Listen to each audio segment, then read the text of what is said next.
آج کے تفکر میں نازیہ نور احسان باہو کی طرف سے اللہ کے تمام دوستوں کو حق اللہ بسم اللہ۔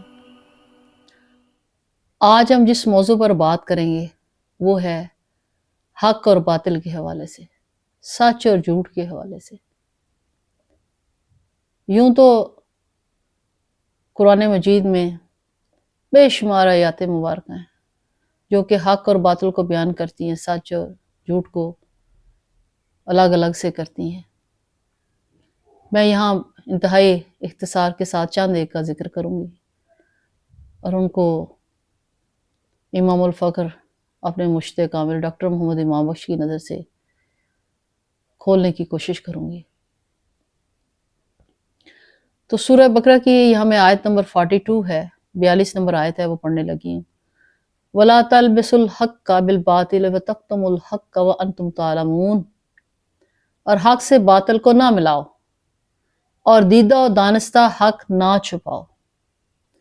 Confound not truth with falsehood, nor knowingly conceal the truth۔ قرآن مجید کی اس آیت مبارکہ میں جو بیان کرنے کی کوشش کی گئی ہے وہ حق کے بارے میں، کہ حق کیا ہے۔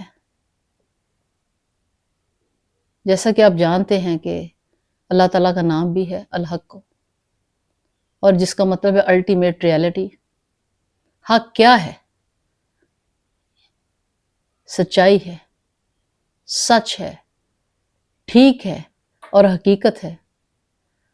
تھوڑا سا میں اس کو کہ مزید کھولوں اس آیت کو، اس کا تھوڑا سا سیاق و سباق جو میں آپ سے بیان کرتی چلوں کہ یہودی نبی اکرم صلی اللہ علیہ وسلم کی عظمت اور سچائی سے متعلق تورات کی آیتیں چھپاتے تھے اور کہتے تھے یہ ہمارے لیے نہیں ہے۔ وہ جان بوجھ کر حق کو چھپاتے تھے اور حق کو باطل کے ساتھ اس طرح ملاتے تھے کہ کنفیوژن پیدا ہو جائے، ابہام پیدا ہو جائے۔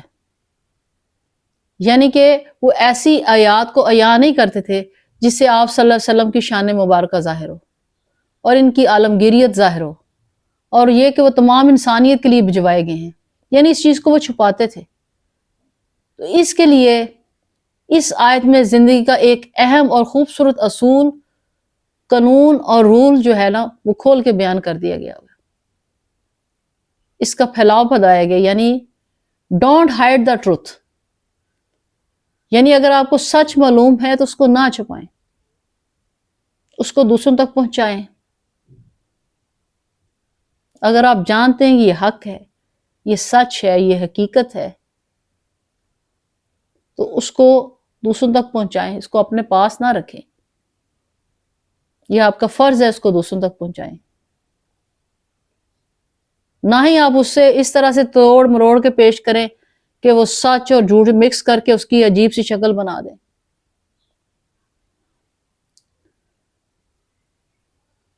تو یہ بڑے ظلم کی بات ہے، اس کا بہت بڑا جو ہے نا اس کا گناہ ہے کہ جب آپ سچ، ایک تو سچ کو چھپائیں اور دوسرا پھر سچ کو اور جھوٹ کو مکس کر کے اس طرح سے پیش کریں کہ اس کی اصل شکل جو ہے، اصل روح جو ہے بات کی وہ مسخ ہو جائے۔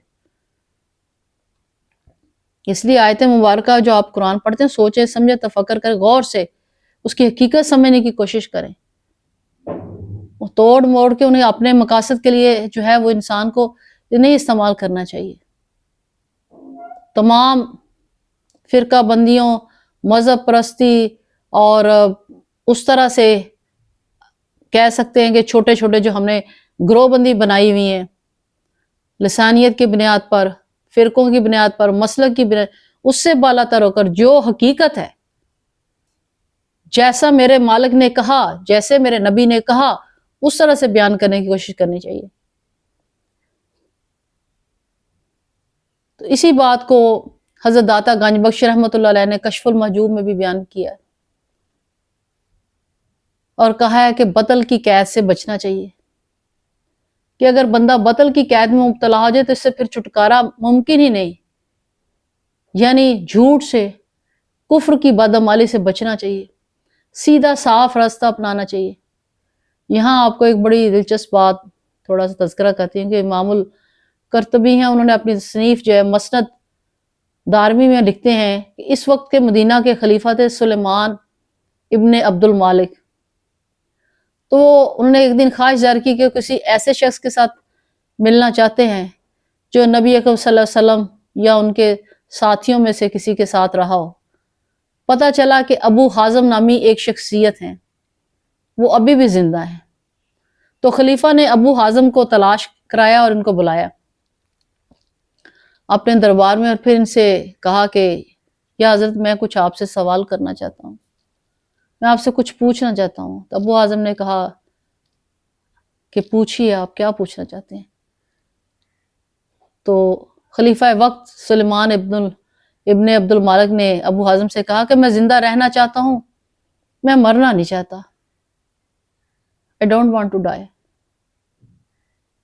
تو پھر ابو حازم نے جواب دیا آپ اس لیے نہیں مرنا چاہتے کہ آپ نے اپنا جو مال اور جو اعمال جو ہیں دوسری دنیا میں بھیجے ہوئے ہیں، وہ اصل میں آپ جانتے ہیں کہ آپ نے وہاں اپنے لیے ایک صحرا تیار کیا ہوا ہے، ایک ڈیزرٹ تیار کیا ہوا ہے. نتیجتاً آپ صحرا میں جانا پسند نہیں کر رہے اور یہیں اپنی عیش و عشرت کی جو زندگی آپ بسر کر رہے ہیں اسی میں آپ رہنا چاہ رہے ہیں. تو خلیفہ وقت نے اس وقت کہا کہ بالکل آپ نے درست فرمایا، ایسا ہی معاملہ ہے. پھر وہ کہتے ہیں کہ میں آپ سے کچھ اور بھی پوچھنا چاہتا ہوں. انہوں نے کہا پوچھئے. انہوں نے کہا کہ حق اور سچ کی بات کرتے ہیں تو پھر یہ کہ بتائیں کہ اللہ کے سامنے حاضر ہونا کیسا ہوگا. سوال کیا کہ اللہ کے سامنے حاضر ہونا کیسا ہوگا، کہ اچھے اعمال والوں کا اللہ کے سامنے حاضر ہونا ایسے ہوگا جیسے وہ طویل سفر سے واپس آیا ہو اور اپنے پیارے ساتھ اپنی عزیز ترین شے کے ساتھ دوبارہ ملاقات کر رہا ہو. اور دوسری طرف جو بد عمل لوگ ہیں، جنہوں نے حق کو نہیں سمجھا، جنہوں نے سچ کو نہیں سمجھا، جنہوں نے الٹیمیٹ ریالٹی کو نہیں اپنایا، حق اور باطل کو مکس کر دیا یا اس کی اصل روح جو ہے وہ اس کو جو ہے ختم کرنے کی کوشش کی، تو وہ بد عمل لوگ ایسے ہی ہیں کہ جب وہ اپنے مالک کے سامنے لائے جائیں گے تو کیسے جائیں گے جیسے غلام یا قیدی اپنے مالک کے پاس واپس لایا جاتا ہے. جو راہ فرار اس نے اختیار کی ہوتی ہے، کسی یہ ہوتا ہی نہیں ہے کہ میں ملوں گا دوبارہ واپس اپنے مالک سے. تو اس دن وہ ایسے ہی ہوگا جیسے غلام جو ہے وہ اپنے مالک کے پاس واپس لایا جائے گا. اس لیے تو قرآن مجید میں جگہ جگہ ارشاد فرمایا گیا ہے کہ بے شک آ کر تم کو ہمارے پاس لوٹ کر آنا ہے. تو اس پہ تھوڑا سا تدبر کرنے کی ضرورت ہے. یہ سب بات بتائی تو یہ بات سن کر خلیفہ سلیمان ابن عبد المالک کی آنکھوں میں آنسو آ گیا اور وہ رونے لگے اور کہنے لگے کاش ہم یہ سمجھ سکتے کہ اللہ کے سامنے حاضر ہونا اور اس سے ملنا کیسا ہوگا. تو اس بات پر تدبر کرنے کی ضرورت ہے کہ حق اور سچ کو سمجھنا اور اس پر چلنا اور اس کو اپنانا کس قدر ضروری ہے. آپ فرمانے لگے کہ یا ابو حازم آپ کچھ اور وضاحت کریں گے؟ تو آپ فرمانے لگے، آگے سے ابو حازم نے فرمایا کہ اپنے اعمال کو قرآن یعنی اللہ کی کتاب کی روشنی میں اسیس کرو، اس کو جانچو کہ تم کیا کر رہے ہو. ساتھ ہی انہوں نے ایک آیت مبارکہ پڑھی، یعنی سورہ الحج قرآن مجید کی 82 سورت ہے اور اس کی آیت نمبر 13 میں لکھا ہوا ہے. اس کا مطلب کچھ یوں بنتا ہے کہ نیک لوگ یقیناً آرام میں ہوں گے اور بدکار یقیناً دوزخ میں جائیں گے. تو خلیفہ نے پھر ایک اور سوال کیا، کہا ابو حازم کہ اللہ کے نزدیک زیادہ معزز کون ہے؟ ابو حازم نے فرمایا کہ وہ جو اپنے دوسرے بہن بھائیوں کا یا انسانوں کا خیال رکھتا ہو اور ان کے لیے اس قسم کا عمل اختیار کرتا ہو، اس قسم کا عمل صالح کرے جس سے ان کو سچائی کو جاننے میں مدد مل سکے. یعنی جو حق بات کی تلقین اور سچائی سے دوسرے بہن بھائیوں کو روشناس کرواتے ہیں. حق والا بندہ اگر حق شناسی کرائے تو وہ کہتے ہیں کہ اس سے بہتر کوئی عمل نہیں ہے. پھر پوچھنے لگے خلیفہ وقت کے اعمال میں سے سب سے بہتر جو عمل ہے وہ کون سا ہے؟ تو آپ نے فرمایا کہ اللہ تعالیٰ نے جن چیزوں سے منع فرمایا اس سے منع ہو جانا، اور جو چیز کرنے کا حکم دیا ہے یعنی اطیع اللہ کرنا اور اللہ کے احکامات کو ماننا، وہی بہترین عمل ہے۔ انہوں نے پوچھا کہ اللہ کون سی نماز قبول کرتا ہے؟ تو کہتے ہیں ایسی نماز جو کہ بھلائی کا سبب ہو، جو کہ سچائی کا طرف لے جائے، حقیقت کی طرف لے جائے۔ پھر انہوں نے پوچھا کہ کون سی خیرات قبول ہوتی ہے؟ تو انہوں نے کہا کہ جتنا بھی آپ دے سکتے ہیں اللہ کی راہ میں آپ دیں، اور پھر اس کو جتائیں نہیں، تو وہ خیرات قبول ہوتی ہے۔ پھر انہوں نے پوچھا کہ سب سے اچھا بولنا کون سا بولنا ہوتا ہے؟ اب یہاں پہ ایک بار سب سے انہوں نے فرمایا کہ اچھا بولنا کون سا بولنا ہوتا ہے؟ انہوں نے کہا کہ حق کے لیے بولنا، صاف گوئی اختیار کرنا، سچ بولنا، حق اور سچ کو اجاگر کرنا، اس کو باطل کے ساتھ جھوٹ کے ساتھ مکس نہ کرنا، یہی سب سے بڑی خیرات ہے۔ پھر انہوں نے پوچھا مسلمانوں کے درمیان سب سے زیادہ عقل مند کون ہے؟ انہوں نے کہا وہ جس کے اعمال اللہ کے احکامات کے تابع ہیں اور اس نے اپنے آپ کو رب کا مطیع کیا ہوا ہے اور وہ اللہ کے احکامات کی طرف دوسروں کو بلاتا ہے، تو وہی عقل مند شمار کیا جاتا ہے۔ اسی چیز کو سورہ نساء کی آیت نمبر 87 میں بھی بیان کیا گیا ہے، جس کا ترجمہ کچھ یوں ہے کہ اللہ ہے، اس کے سوا کوئی لائق عبادت نہیں، وہ تمہیں ضرور قیامت کے دن جمع کرے گا جس میں کوئی شک نہیں، اور اللہ سے بات میں زیادہ سچا کون ہے؟ And who is more truthful in the word than Allah؟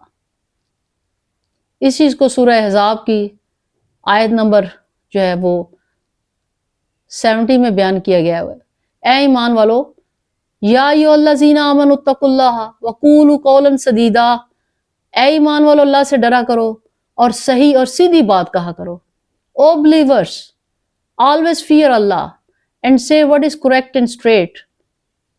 اسی بات کو پھر آگے سورہ الاعراف کی آیت نمبر 56 میں بیان کیا گیا ہے کہ زمین میں اس کے سور جانے، یعنی ملک کا جو ماحول اگر آپ نے درست رکھنا ہے تو فساد انگیزی نہ کرو، اس کے عذاب سے ڈرتے رہو، اس کی رحمت کی امید رکھتے ہوئے اس سے دعا کرتے رہا کرو، بے شک اللہ کی رحمت احسان وہ لوگوں یعنی نیکوکاروں کے قریب ہوتی ہے۔ اسی بات کو پھر سورہ حج میں بھی بیان کیا گیا، آیت نمبر 62 میں، ذالک بان اللہ الحق وان ما یدعون من دونہ الباطل وان اللہ العلی الکبیر، یہ اس لیے کہ اللہ ہی حق ہے اور بے شک وہ کفار اس کے سوا جو کچھ بھی پوچھتے ہیں وہ باطل ہے، اور یقیناً اللہ ہی بہت بلند بہت بڑا ہے۔ اسی چیز کو پھر سورہ الانعام کی جو آیت نمبر 152 میں بیان کیا گیا، اور جب تم کسی کی نسبت کچھ کہو تو عدل کرو اگرچہ وہ تمہارا قرابہ دار ہی کیوں نہ ہو۔ تو مالک نے جگہ جگہ کھول کے حق کو سچ کو بیان کیا ہے۔ تو اس وقت کی ضرورت ہے کہ ہم بھی اس بات کو سوچے سمجھیں کہ حق کیا ہے، سچ کیا ہے، حق کو دوسروں کے ساتھ جو ہے وہ شیئر کریں، حق بات کو دوسروں تک پہنچائیں اور جھوٹ کو اور سچ کو الگ الگ رکھیں کائنڈلی۔ حق کو اس طرح سے پیش مت کریں، اور خصوصاً اللہ کی آیتوں کا اس طرح سے مت پیش کریں کہ ان کی جو ہے وہ اصل شکل جو ہے مس کرنے کی کوشش مت کریں۔ یہ سب سے بڑا ظلم ہے اپنے آپ پر اور انسانیت پر۔ تو آج کے دن ہم جو ہے اس پر تفکر کرتے ہیں کہ ہم کیسے جو ہیں حق اور سچ کا رستہ اپنائیں، اور کیسے جو ہیں اللہ حق ہے، نبی کریم صلی اللہ علیہ وسلم حق ہے، قرآن مجید حق ہے، تو ہم اس حق کو حاصل کرنے کی کوشش کریں، اس پر عمل کرنے کی کوشش کریں۔ آج کے تفکر کے لیے اجازت چاہتے ہیں۔ حق اللہ، بسم اللہ۔